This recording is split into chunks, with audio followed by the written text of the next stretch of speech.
Hi friends and viewers, நான் தான் வாங்க போகலாம் பணத்து பேசுகிறேன்.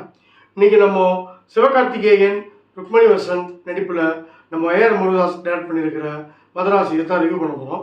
ஏஆர் முருகதாஸுக்கு முன்னாடி சிக்கந்தர்னு ஒரு படம் எடுத்து சரியான மொக்கையாச்சு. அவர் இந்த படம் வராது.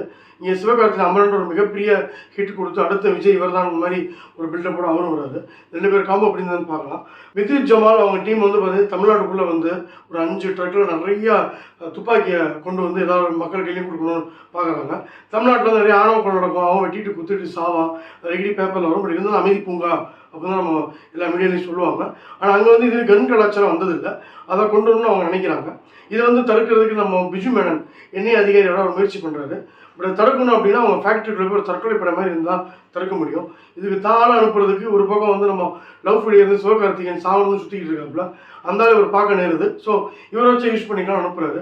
இவர் போனாரா, அவர் ஏன் லவ் ஃபுடியார், அவங்க லவ்வர் யார், இவரோட பேக்ரவுண்ட் என்ன, இதெல்லாம் வந்து 2.25 மணி நேரத்துக்கு கொஞ்சம் இழுத்து சொல்லியிருக்காரு ஏஆர் முருகதாஸ். படத்தில் பிடிச்சது சிவகார்த்திகேயன் அமரனுக்கு அப்புறம் அந்த பில்டப்போட செமையாக இருக்காப்புல. குறிப்பாக அவருக்கு வந்து அந்த ஜோக் காமெடி இதெல்லாம் பண்ணுவார். இது எந்த விதமான ஸ்கோப்பும் ஒரு பக்கத்தில் காமெடி யாருமே கிடையாது. இருந்தாலும் சேஞ்ச் வச்சு தான் அவர் எண்ணெய் ஆள்ற போய் சீரியஸாக பேசி முதல்ல தீப்பிடி கேட்குறது, அப்புறம் சிகரெட் கேட்குறது, இன்னும் எல்லா இடங்களையும் வந்து தன்னோட காமெடி அழகாக திருக்கி விட்டுருக்காரு. அதே ஒரு பேக்ரவுண்டில் காமிக்கக்கூடிய ட்ராமா அவரே இப்படி ஆனந்த ஒரு இறக்கத்தையும் ஏற்படுத்துது. அந்த கேரக்டரைசேஷன் படத்துக்கு நல்லா ஒர்க் அவுட்டாக இருக்குது. படத்தில் ஹீரோ வந்து ருக்மணி வசந்த் வராங்க. ஹீரோ எதனாலும் தேடி ஓடிப்பு எல்லாரையும் காப்பாற்றலாம் அப்படின்னு நினைக்கிறதுனால அவங்க வந்து லவ் பண்ணுறாங்க. பட் அது இல்லைன்னு தெரிஞ்ச உடனே அவங்க கொஞ்சம் விலகுறாங்க. அவரோட பேக்ரவுண்ட் ட்ராமா தெரிஞ்சு அவங்க கொஞ்சம் ஸ்டே பண்ணியிருக்கலாம். ருக்மணி வசந்த் கொஞ்சம் மெச்சூரான கேரக்டரும் அவங்க பாடி லாங்குவேஜுக்கு ஒத்து போகுது. வழக்கமான ஏஆர் முருகதாஸோட அந்த லவ் சிக்னேச்சர்ஸ் இந்த படத்துலையும் இருக்குது. படத்தில் இன்னும் முக்கியமான கேரக்டர் நம்ம வித்யுத் ஜமால். இவர் தான் வில்லன். துப்பாக்கியில் பண்ணியிருப்பாரு. இதில் ஒரு ஈக்குவலான கேரக்டரும் இதில் பண்ணியிருக்காப்புல. துப்பாக்கியை வந்து வில்லன் நான் தாண்டான்னு சொல்கிற அளவுக்கு அவருக்கு ஏதோ ஒரு டைலாக் வச்சிருக்காரு. விஜய் மேலே இருக்க காண்டில் வச்சாரான்னு தெரியல. பட் இவருக்கு ஒர்க் அவுட் ஆயிருக்கு. பட் வித்யுத் ஜமாலும் படம் ஃபுல்லாக அந்த துப்பாக்கி மேலே நல்லா யூஸ் பண்ணியிருக்கலாம்.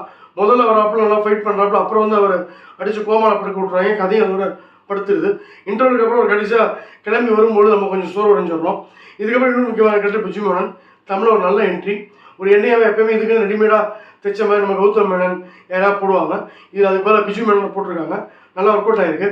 அவர் சன் மேலே இருக்கிற அந்த காம்போ, ஒரு எண்ணெயில் எவ்வளோ கஷ்டப்படுறாங்க, உயிரை சுத்தமாக வச்சு போகிறாங்கன்றது எல்லாமே சூப்பராக பண்ணியிருக்காங்க. அனிருத்தோட பேக்ரவுண்ட் மியூசிக் வந்து சூப்பராக இருக்குது. பாடல்கள் 1-2 சாங் எதுவும் எடுப்படல. ரவிசங்கர் பாடல் மெலடி சாங் வந்து கேட்குற மாதிரி இருக்குது. மற்றபடி இன்ட்ரோலுக்கு அப்புறம் பெருசாக பாட்டில் மியூசிக் தான். எல்லா பாட்டையும் ஃபஸ்ட் ஹாஃபில் வச்சுனால கொஞ்சம் ஸ்பீட் இருக்கிற மாதிரி படம் போகுது. படத்தில் மைனஸ் கதைன்னு பார்த்தா கஜினி துப்பாக்கி இந்த மாதிரி ஒரு அரைச்ச மாத வேறு ஒரு ஸ்கோப்பில் அரைச்சிருக்காப்புல. ஒரு எண்ணெயை போய் ஒரு ஃபேக்ட்ரியில் போய் தடுக்கணும் அப்படின்னு நார்மலாக ஹீரோ போய் பண்ணுவான். இது ஹீரோ அந்த இதில் எல்லாமே எங்கேருந்தோ வரான். அவனுக்கு அன்னியின் மாதிரி ஏதோ ஒன்று மைண்டில் விழுந்துச்சுன்னா அவன் எல்லாரும் போட்டு அடிப்பானாலும் துப்பாக்கியால் சுட்டாட ஒன்றும் ஆகாதான். அந்தளவுக்கு சுத்தமாக லாஜிக் நிறையா ஓட்டேன். இவங்க எதுக்கு இவ்வளோ துப்பாக்கியை கடத்தி கொடுக்குறான்னு தெரியல. ஏன்னா எந்த துப்பாக்கி சுட்டு யாருமே சாகலை, எல்லாரும் உயிரோடு இருக்காங்க. வித்யுத் ஜமால் வந்து சுட்டாலும் அதுக்கப்புறம் அவனுக்குள்ள மனித நேரத்தை தூக்கி காப்பாற்றணும்னு நினைக்கிது. அந்த ட்விஸ்ட்டு இன்ட்ரோடு நல்லா இருக்குது. இன்ட்ரோடுக்கு அப்புறம் ஒரு வெயிட்டேஜாக படம் போகும் அப்படின்னு நம்பி உட்காந்தோம்னா ஒரு எக்ஸ்பிரஸ் வேகத்தில் போகிற படம் பேசஞ்சராக மாறின மாதிரி அப்படியே தடம் போடுறது.